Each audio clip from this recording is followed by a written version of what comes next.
alaikum. My name is Dr. Khalud Imran. Today we will discuss here which place is best for IM injection in the human body.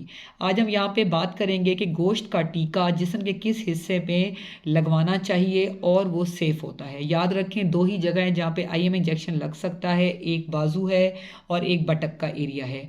याद रखें जो buttocks का area है जिसको हम pelvic region भी कहते हैं, ये बहुत सेफ़ है क्योंकि यहाँ पे मसल मैस ज़्यादा है और यहाँ पे नर्व्स या आर्टरीज ब्रेक होने का जो चांस है वो कम होता है। लेकिन ये याद रखें कि यहाँ भी आपने जब लगवाना है तो किसी कॉम्पिटेंट डॉक्टर से ही लगवाना है क्योंकि वो भी हमने वेंट्रोग्लूटियल रीजन में सेफ़ है, डोर्सो ग्लूटियल रीजन सेफ़ नहीं है कि वहाँ पे सुपीरियर और ग्लूटियल आर्टरीज़ और उसके अलावा जो है वो शैटिक नर्व गुजर रही होती है। अगर वो ब्रेक हो जाए तो उससे बहुत सी न्यूरोपैथीज हैं और वेसल्स की सूरत में गैंग्रीन है और बहुत सी एब्सेस या पेनफुल एरियाज़ हैं। इसलिए कोशिश करें जब भी इंजेक्शन लगवाएं किसी कॉम्पिटेंट डॉक्टर से ही लगवाएं।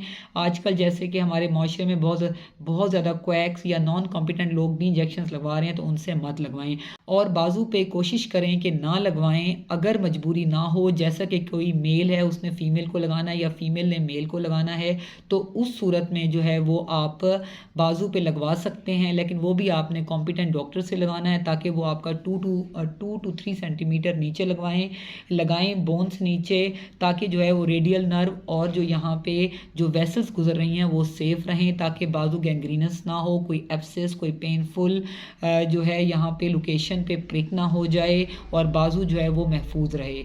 अगर कोई भी ऐसी मजबूरी है कि आप औरल दवाई नहीं ले सकते या IV आपको नहीं लग रहा और IM मजबूरी है, कोई पेन किलर है, कोई एंटी बायोटिक लगानी है, तो उस सूरत में जो है आपने कोशिश करना है कि ग्लूटियल एरिया को ही प्रेफर करना है। Stay safe, stay healthy. Thank you so much. Allah हाफिज़।